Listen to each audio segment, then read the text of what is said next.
Eh, Sanibona, nginibingelele futhi kwi-channel yami. Namhlanje-ke ngisendaweni ehlukile, ngingaphakathi endlini. Isikhathi esiningi-ke amavidiyo lawa ngiwaqopha ngisuke ngingaphandle. Ngisuke ngikwenzela ngaphandle, ngike ngibheke nanokushisa-ke kwelanga, ukushisa kwezulu ukuthi isimo sezulu suke sime kanjani. Angiyena-ke umuntu othanda ukushisa, angiyena umuntu othanda ukushisa, angikuthandi nje nhlobo ukushisa. Ngumuntu othanda ubusika, ngesiNgisi I am a winter person. Imina-ke loyo umuntu we-winter. Ebusika akwenzeki lutho, akugqokeki, akuhlaleki, akulaleki, akulaleki.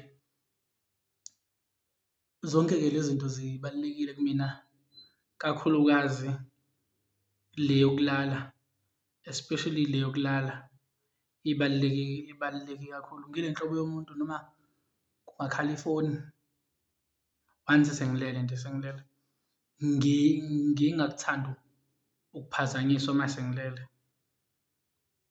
Kubalulekile kumina kakhulu ubuthongo, ila ngikwazi ukuthola khona i-clarity ey'ntweni ey'ningi.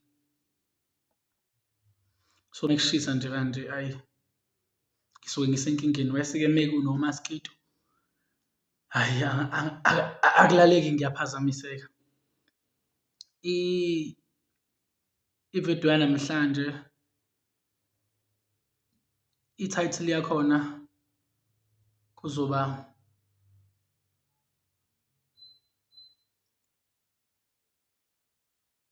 abafowethu, abafowethu, abafowethu, abafowethu. Nginobhuti abawu-two engike ngathi ukuthi halamuzi kancane ngabo. Khona omncane, khona omdala, mase kuba yimina uphakathi nendawo. So sibathathu kuma oyedwa, kodwa sihlukene ngobaba.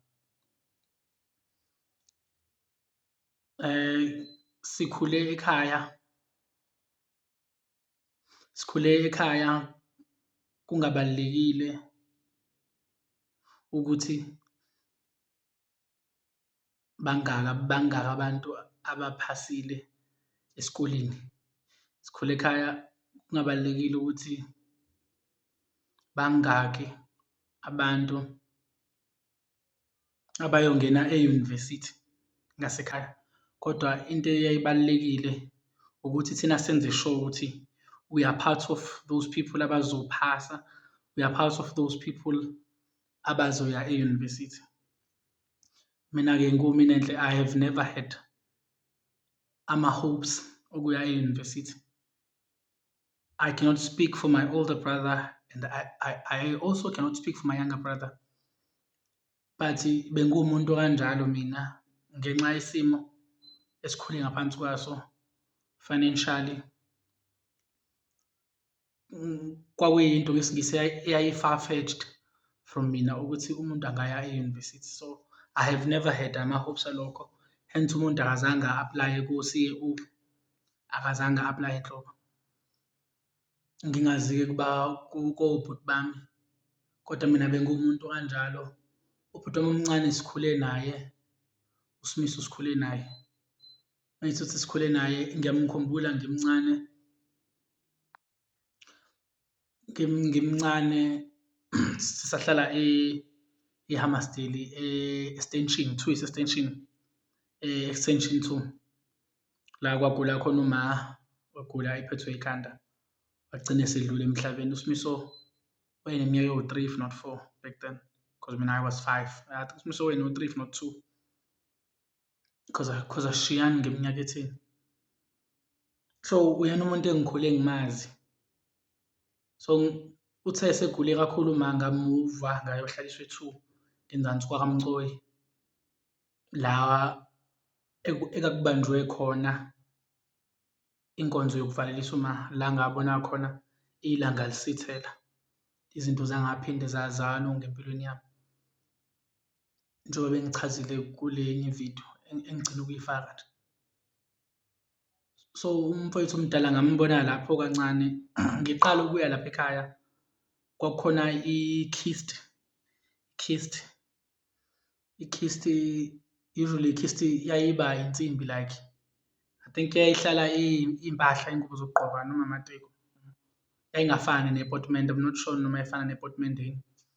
So kwakukhona i-kist, ngiyakhumbula kuleya kist ephaseji yayibhalwe ukuthi kaMncwabi. Ngiyakhumbula ngiy'buza ukuthi hawu nala ekhaya kaMncwabi yini? Kusho ukuthi khona abanye abantu yini abakaMncwabi? Why was I asking lowo mbuzo leyo? It's because ngikhule kuyimina, uma, umkhulu, umfowethu omncane uSimiso, ongambala omkhulu kakhulu cause ngicabanga ukuthi umkhulu uyasebenza.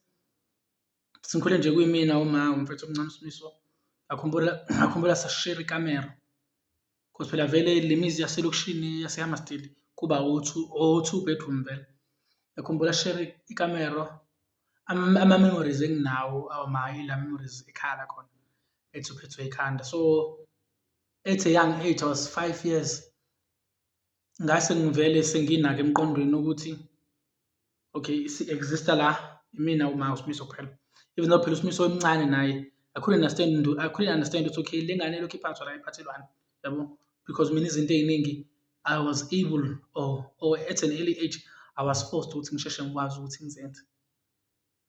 So for me sasiba u-3 kuphela emhlabeni abantu abasekhaya.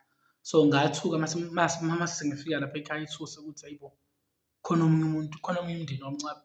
And then balokhu bengena abantu, and then I was like, okay, shuthi labantu abasekhaya, shuthi abantu basekhaya. This was my first encounter also yomfana wasekhaya omdala, who later sengimuva mina sengiyohlala i-6 kagogo ozalwa uma wanyamalala futhi yena.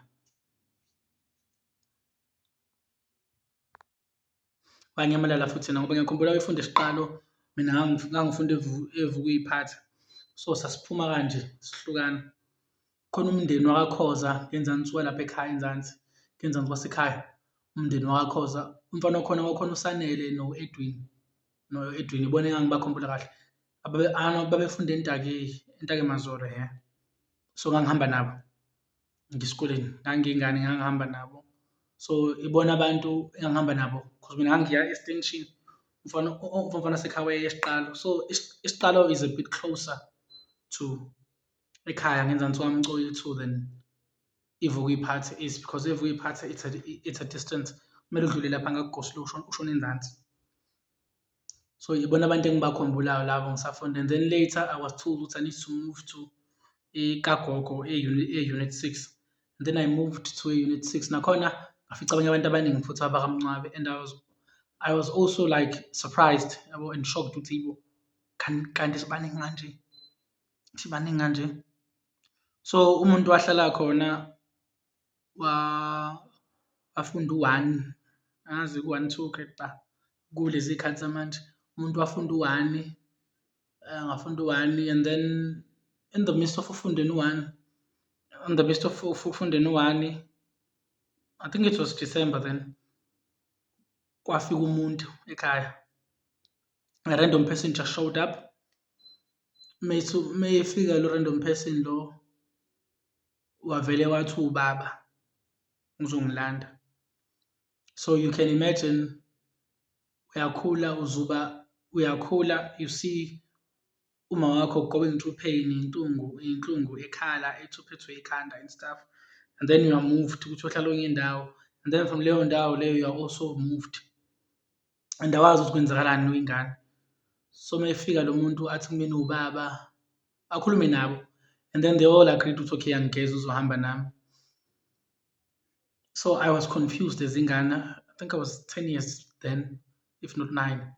I was confused because khumbula ukuthi angikho used to abantu abasekhaya, because ngazi ukuthi imina uma mfana wasekhaya omncane kuphela. So mekhona makufika lo muntu ethi uzongilanda, like I was confused ngale ndlela. Into umuntu ayenza wangena e-bathroom. So iminyango yaselokishini, especially eHammersdale, iminyango yakhona ngaphakathi ama-handle yokuvula umnyango kwakuba iy'nsimbi ezazibe u-2 kanje, kwakuba iy'nsimbi. So uma uvula umnyango le ngenzansi insimbi yayinganyakazi Uma uvula umnyango le ngenhla wawuyisa kanje on the left and then umnyango uvuleke. Then uma uyikhiya uma uyibuyisela e-center bese ziba nembobo la ngenhla. So there was a hole la ngenhla ewakufaka kuyona ilokhunjingiti which was designed for ilokhunji padlock. So the only way engabona ngayo ukuthi okay, I need to be able to lock this door because kwathiwa ngigeza ngithi kuthiwa ngigeza khona umuntu ozongilanda engingamazi. So the only way I could lock this door, ngathatha isixupho ngasifaka la like on the lokhunja kule ma-handle lawa ngithi la kunembobo e-center.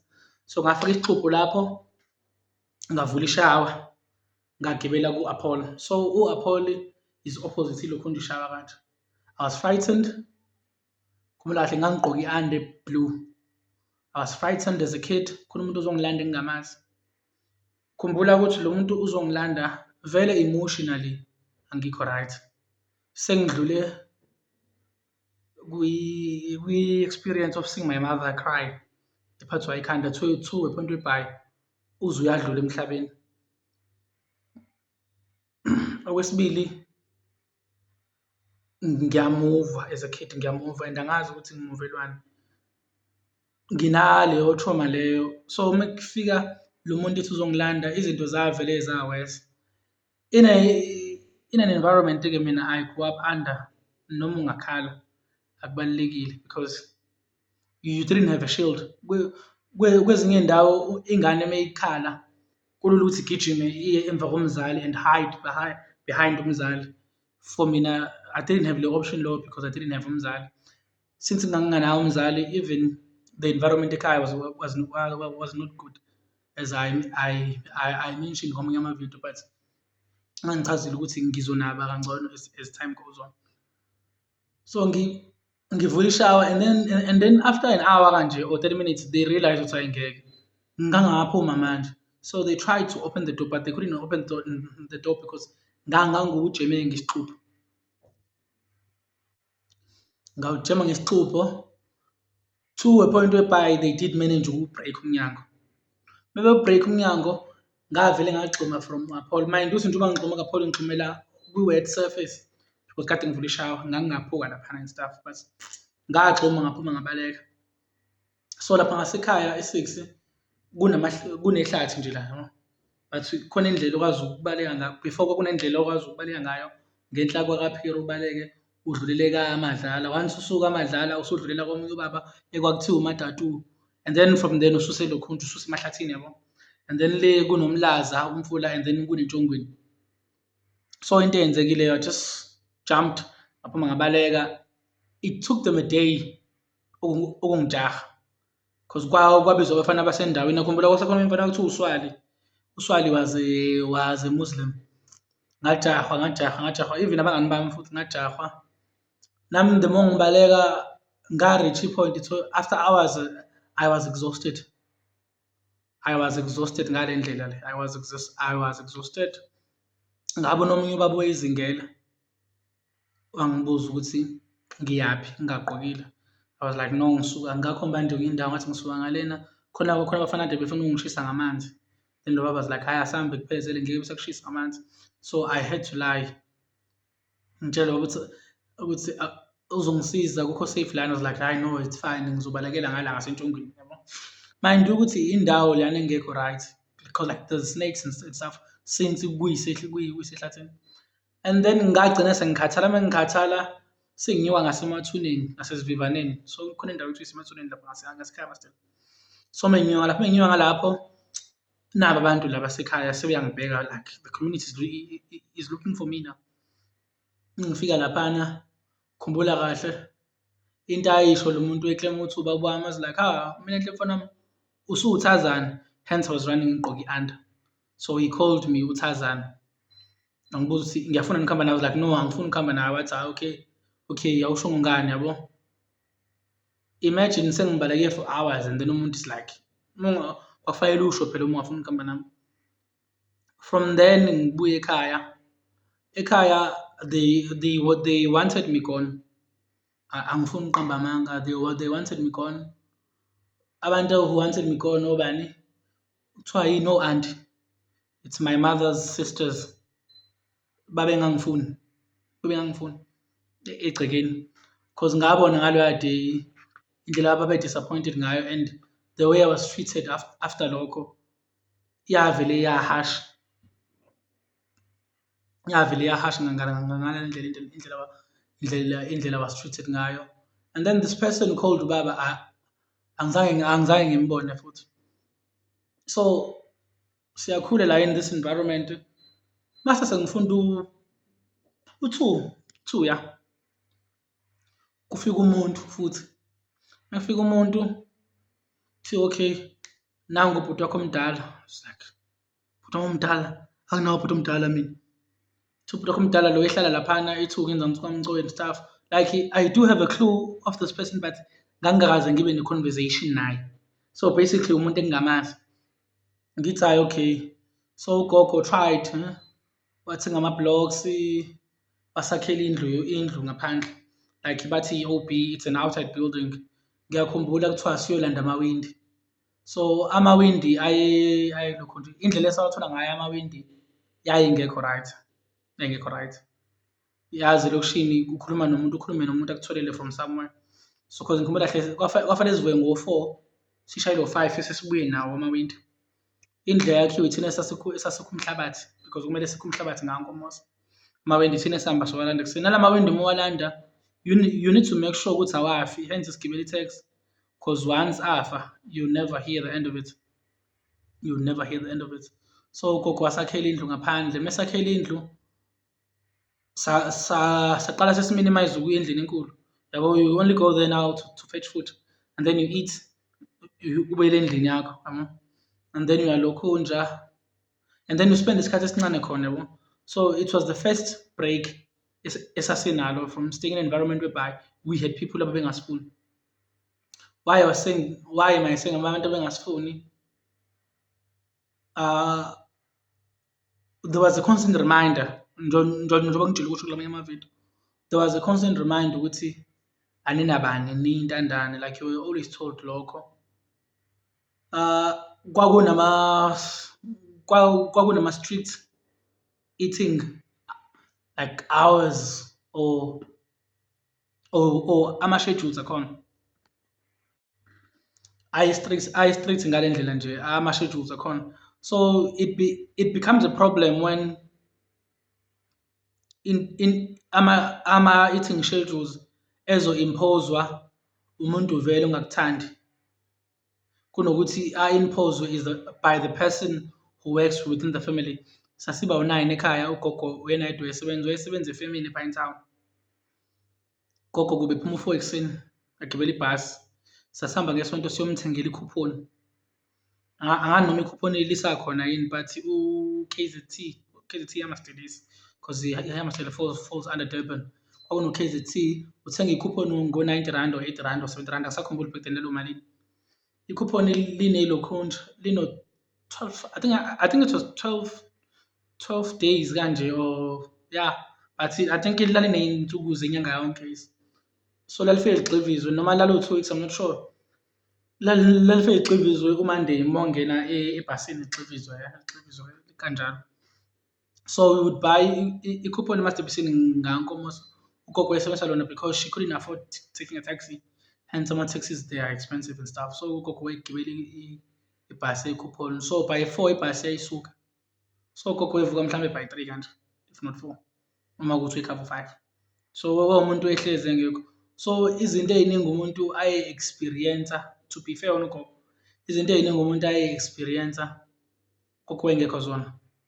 The harsh environment umuntu grew up under was enforced by my mother's sisters. Bonke.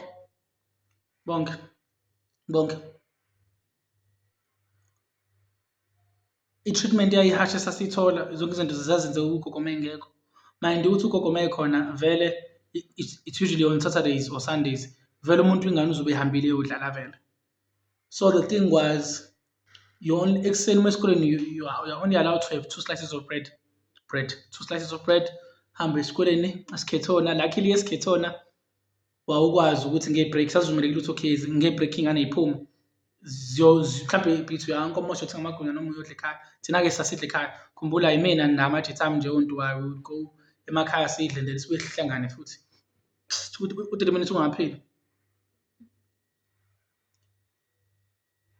So nanangebreak, you're only allowed to have 2 slices of bread usu.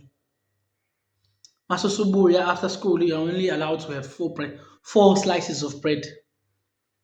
Njengoba ngisho ukuthi it can be ukuthi sasiphila kanjalo because of the financial situation. Hence ugogo wayelokhunja, wayeyi-breadwinner and wayengaholi imali etheni emafemini, yayincane kakhulu imali. So it can be ukuthi ilokhunja, our eating schedules or habits were structured because of ugogo wayenga-afford vele. But njengoba ngisho ukuthi izinto azibukeki kahle if ever zizo-enforce-wa umuntu ongakuthandi vele, yabo. So ugcina seyeye kube engathi, yabo, kwakuyinto eyayingekho right. So nginokubuye ngiba-justify-ele, so to speak, and say ingoba kuwukuthi. So after school you'd have only 4 slices of bread. Inkinga on the weekends, if ever uzovuka izingane uhambe uyodlala, let's say uhamba ngo-7 uyodlala, cause thina sasiya nasemfuleni-ke siyobhukuda eMncadodo. Nase mhlambe uhambe uyodlala usuzobuya mhlambe ubuya ngo-4, you were not allowed to have food ekhaya after 3. I mean, wawuzoze udle mase sekulalwa, so you're gonna have to wait until 6 or past 6 mase sekuphakwa ebusuku sekudliwe. So if ever kukugejile ekuseni kwakugeja emini, usuyoze ukuthola usulala. So umuntu grew up under those strict environment. Sina labafana basekhaya lapho. Njengoba-ke kunjalo, we ended up mina nabafana basekhaya not creating i-bond, i-relationship asinayo. Nabo bobabili i-relationship asinayo. It's something-ke mina-ke I have been trying to fix. But ayifixeki. Why? Sesibadala, and njengoba sibadala, we went through the same traumas, we experienced the same pain. Ashawe umuntu ngemvubu, ungakwazi ukuthi umkhuzele uthi hayibo niyamlimaza, cause thina ekhaya besishaywa ngemvubu sisase-primary school, to a point whereby ugogo wayekusebenzisa imvubu kuthina ngoba wayesethi mase sishaza vele sime nje simbuke. Wethi nje uyasishaya ngemvubu, kuhamba mesishaya ngemvubu nje uma nje uvele umbuke because yayisingasekho buhlungu because sasesishawe ngayo njalo. It's not-ke funny ukushawa ngemvubu uno-13 years. It's not fun.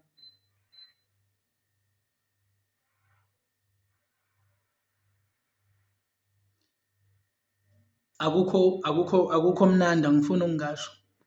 Nanamanje when I think about it, akukho mnandi. Wawushawa ngemvubu, phinde ushawe ngamagama. Ngeke uze ube yilutho wena washonelwa uma wakho, wena uyintandane. Even the friends of my mother's sisters, khona nje kwakuthiwa uNokwe. Ngiyamkhumbula efikile wayesekhishini. I was young back then. Khona into ayisho nje wathi konje ile ntandane yakini le. She was telling umngani wakhe udadewabo kama uThandeka. Khona kuthiwa uThandeka. uThandeka was the one who hated us the most. Ngiye ngihlale ngiyibuza ukuthi ngingawathola phi ama-answers from uma kanjani, since phela uma passed away ngo-98. Ngiyafisa ukumvusa and then ngimbuze ukuthi yini le engaka ayibanga nosisi bakhe okwabaledele ukuthi kutheni bangasifuni kanje. Ngiyafisa ukumbuza because njengoba isho ukuthi wawushawa physically, wawushawa emotionally, you were always reminded ukuthi wena ngeke uze ube yilutho at a young age. Mina-ke umngani wami ukathi mengibona manje ahleke ethi uyakhumbula usagqoka isuthi. So into eyayenzeka, kunomalume wami uNjabulo from Verulam in Phakethe. So nganginikwa iy'ngubo zakhe zokugqoka, ngiyakhumbula nganginikwa isuti. So I used to wear isuit, like a suit, a full-on suit, because nganginganazo iy'ngubo zokugqoka. I used to wear isuit bese ngihamba ngey'nyawo, because ngangidlala ibhola back then. So whether it was summer or winter, ngangihlezi mina ngihamba ngenyawo because I didn't have clothes. Engekho futhi umuntu engangithengele ilokho iy'ngubo. So ezesikole icathulo zazikhona, ugogo wayey'thengile lezo. But you had the option ukuthi okay, uyigqoka ekhaya yini zizoguga, bese esikoleni ugqokani. So you had to sit down and then say, okay, yazini, it's fine, ngizoyigqoka esikoleni kuphela. So ngangihamba ngenyawo, ngangidlala ibhola ngenyawo. Ngangithi medlala siyingane bahleka abantu elokishini, kuthiwa umfundisi uHashembe, because they were mocking me basically. Behlekisa ngami ngoba nganginganazo iy'ngubo zokugqoka, so ngangihlezi ngigqoke isuti. Kwakona lokho kugijima ngenyawo ama-seasons wonke fully kwakungekho lula, uphinde uze ubuye ekhaya futhi ubuye ungadli, ubuye udle, uyancikselwa even nakhona ekudleni. Mekufanele kuhanjwe nesikole, ucela ukuthi kuyahanjwa nesikole. Ngiyakhumbula I think ngangifunda u-grade 7, kwakuthiwa kaMyeza kune-relay, asenze i-relay lokugijima, unike umuntu induku, unike umuntu induku, unike umuntu induku. Ngiyakhumbula I took part kuleyo nto leyo. I took part. When I took part, luckily I was selected ukuthi ngiyo-represent-a isikole Lokhunja. KwakusaneLokhunja, kwakusanani, kwakungayona iMoses Mabhida kodwa. Leli ground Kings Park, I know Kings Park and before Moses Mabhida. I was chosen ukuthi ngiye lapho. Mengiya lapho, I didn't tell anyone ekhaya ukuthi I was going for, I am part of the Olympic team, because ngiyakhumbula ngasekhaya kwakhona uBongeka noNtofo Phidika bandawonye babehambile nabo, because I remember ngidla ukudla kwabo because I didn't even have food. Ngiyakhumbula ngidla ukudla kwabo, and then because zaziningi iy'kole laphana, kwakhona iy'ngane ezathi kuthina asihambeni siye eBhishi. So uyeBhishi it was i-distance ende from eLokhunja. Mind you ukuthi kunanothelawayeka laphana emgaqo, it was i-distance ende. But I was the only one from my school who went there, nalezi ngane sawubhuda eBhishi. It was the first time ngibona iBhishi. So umuntu could have been lost laphana, kungaziwa ukuthi ulahleke kephi. Hence ngangingashongo futhi ekhaya. Why ngangingashongo ekhaya? Vele kwangeke kwenze umehluko. So from then umuntu wafunda lapho ukuthi noma kungathiwa ubhekane nani, akekho vele umuntu ozomsiza, akekho umuntu vele angakhala kuyena basically. The same goes with iLokhunja, ukuthi noma kungathiwa uthi ushoda ngesinkwa, because la ngihlala khona ngiqashile. Noma kungathiwa ushoda ngesinkwa, uvele ubone ukuthi okay, noma kungathiwa ngiyafona ekhaya, there's no one I can speak to. I'm not saying ukuthi abantu basekhaya they are obligated to look after me. They are not obligated, but khona ezinye izinto kubona ukuthi okay, it's just u-20 rand, it's just u-50 rand, yabo. Because phela whenever you call now, sukufonela vele umuntu waziyo ukuthi ama-means angaba nawo. But those are the things mina nabafowethu, njengoba ngisho ukuthi le video is about abafowethu, nabafowethu esikhule under zona, and lezi zinto lezi zigcine sey-create-a even i-barrier within us or between us, because asikwazi ukuLokhunja ukuba obhuti, like asikwazi, siyahluleka nje, siyahluleka kakhulu, siyahluleka even to build a relationship. We can have a conversation for like 3 hours and then emva kwalokho kuyaphela, and then it's back to normal. I do not have my brothers on WhatsApp, nabo they do not have me on WhatsApp. We hardly call each other. Usually mina ngiyafona-ke mina after months, just to call and check ukuthi okay umuntu right yini. Sine relationship enjalo, and the most painful part for me is ukwazi ukuthi izinto azibahambeli kahle, because nami njengoba manje ngikule simo engibhekene naso manje esi-serious ngale ndlela lena, angifuni ukubafonela ngibatshele ukuthi okay bafethu, ngixa ko-one, two, three because nabo kunezinto ababhekene nazo yabo. Nabo kunezinto mhlawumbe abangekho willing ukuthi bay'shere nami. Thina sine-belief nabafana basekhaya ukuthi noma umuntu angabhekana nani, mase sibonana siyathemba ukuthi kuzobe seku-right, kuzobe sekungcono.